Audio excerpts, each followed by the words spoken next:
Hello and welcome to another episode of Video Game Easter Eggs. In today's episode, we find a thick snowman in Splitgate 2, we learn that it's dangerous to play with knives in Dead by Daylight, and we find a secret games room in Wobbly Life. As always, if you think you know of an Easter egg, secret or hidden detail that I'm yet to cover, then let me know in the comments. And if you want to further support the many hours I pour into recording each and every one of these Easter eggs myself, then check out the link to my Patreon in the description.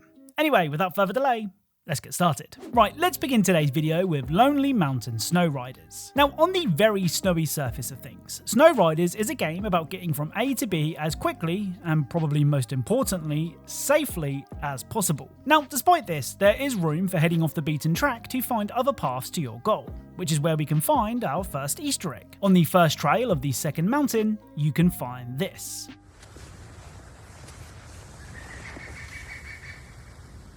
So it's a go-kart, a red cap, and a banana, which I'm not sure is native to a snowy mountain. This is of course a reference to Mario Kart. The only thing missing is the $80 price tag. Now, I'm certain that this game has more to hide, but if I'm honest, I can barely make it to the end of a course in one piece. So if you played this game before and think that you found something interesting, then please let me know. So despite Doom the Dark Ages being a great game, there was one thing missing, and that thing was this little guy. You see, in all of the other modern Doom games, you could find Dopefish, and his appearance in Doom Eternal was particularly memorable because look at him. Well, it turns out that the unfortunate looking fish is in the Dark Ages. You just have to look really hard. On the Harbour of Souls level, you can find this.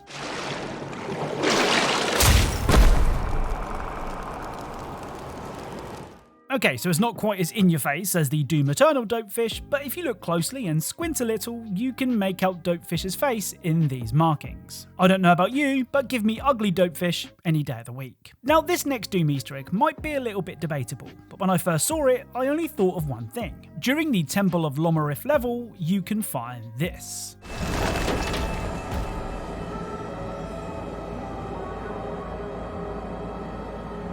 So it's a rotting corpse in a Doom game.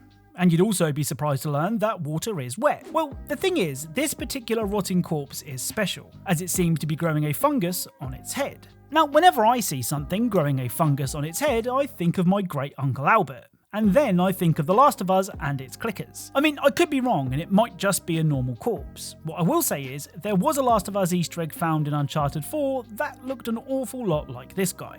Like I said, I don't know, so let me know what you think. Now, a couple of videos back, we found a secret room that was dedicated to a dog in Clair Obscure Expedition 33.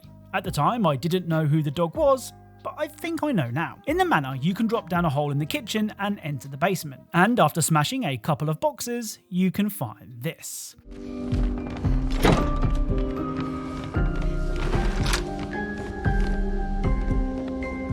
So it's a picture of what I assume to be the dev team, which is cool. But the star of the show is this little guy who is front and centre, just like he should be. Well, this dog is the same dog that we found pictures of in the secret dog room. Dog. So I did some intense research, aka I just googled it, and found out that the dog's name is Monaco. And according to the Sandfall Interactive website, Monaco is the team's happiness manager. And my bet is, he's doing a damn good job. Now, the original Splitgate was a very good first-person shooter that seemed to fall off pretty quickly. So for a sequel, all the devs needed to do was build on what made the first game great and improve on the areas it was lacking, all the while keeping clear of any controversy. And I'm tired of playing the same Call of Duty every year. And I wish we could have Titanfall 3. Splitgate Battle Royale launches free right now. Well, I suppose 2 out of 3 isn't bad. I mean, almost everyone agreed with what Ian Prue, the co-founder of 1047 Games, said. People are sick of the same Call of Duty every year, and we would all love Titanfall 3. The trouble is, to say that you want to make FPS games great again, and then announce a Battle Royale mode and $80 cosmetic bundles, comes off as kinda hypocritical. Anyway, much like the original Splitgate, Splitgate 2 does have its fair share of Easter eggs, but this first one might have you feeling a certain kind of way. On the Onslaught Glacier map, you can find this. So, way off in the distance is this super thick snowman. I mean, there's absolutely no way you could find this in an actual game, so it's pretty well hidden. Personally, I think that this caked up snowman could be a reference to Hades 2. but I'm guessing I'm the only one that thinks that. Now I know what this next Splitgate 2 Easter egg reminds me of, but I want you to go in blind so you can draw your own conclusions. On the Frontier map, you can find this.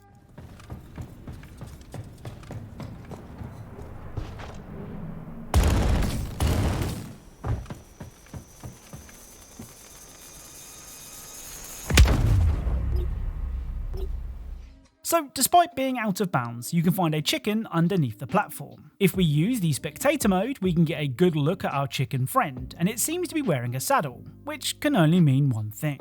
Chicken jockey! Now, whether this was an intentional reference to a chicken jockey, or just a happy coincidence, I don't know. But this might be the Easter egg that opens the chicken jockey Easter egg floodgates. So prepare yourselves. Now, all the way back in episode 133 of this series, which was well over a year ago now, we found a group of turtles in the sewers of Wobbly Life. And to be honest, I thought that was all the game had to offer. Well, fast forward to now, and I've found something 10 times cooler and 10 times better hidden. As you make your way through Paradise Tunnel, you can find loads of different posters. But it's this particular poster that we're interested in.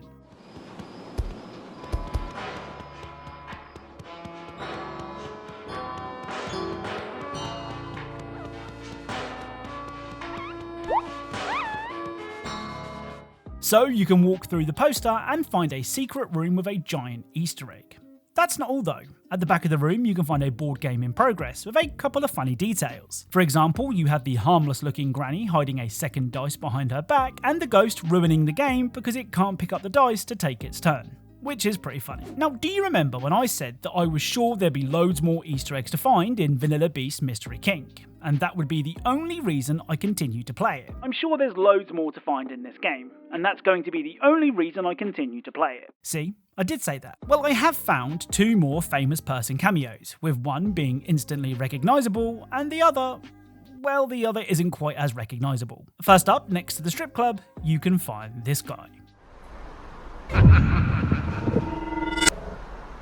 So in a blink and you'll miss it moment, Freddy Krueger can be seen standing on the street corner near a strip club. Given Freddy's previous offences, I'm just happy he's not near a playground. The other cameo can be found in Bo Dangles. This man with the world's most unfortunate hairline is Cook from the Texas Chainsaw Massacre. The devs have said that these cameos will actually play a part in the game, with each character having their own side quest, so I'm interested to see who else is included when the game is released. Right, let's end today's video with Dead by Daylight and its Five Nights at Freddy's expansion. Now, when you select Springtrap as your chosen killer, he will enter the screen in a particularly scary way.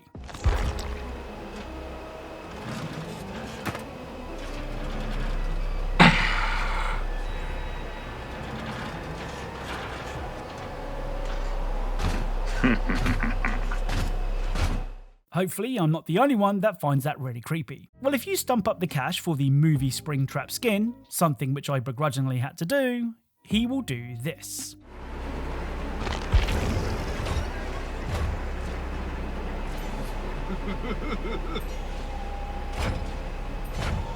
Now, whilst not as creepy as the default skin's animation, this slow creep to the camera is a reference to this scene from the Five Nights at Freddy's movie.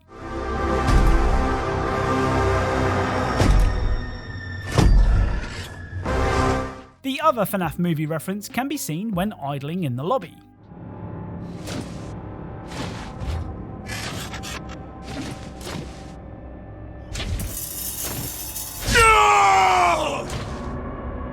So Springtrap will run his hand along his knife before presumably cutting himself, hence the scream. I mean, that's not very intimidating, but let's go with it. Anyway, the whole knife rubbing thing is a reference to this scene from the movie. So that's it. If you enjoyed this video, then leaving a like is really appreciated. If you are a fan of Easter eggs and secrets in games, then perhaps consider subscribing, as that's what this channel is all about. YouTube seems to think that you'll enjoy the video on screen, so go ahead and check that out. And as always, thank you all for watching, and I'll speak to you all soon.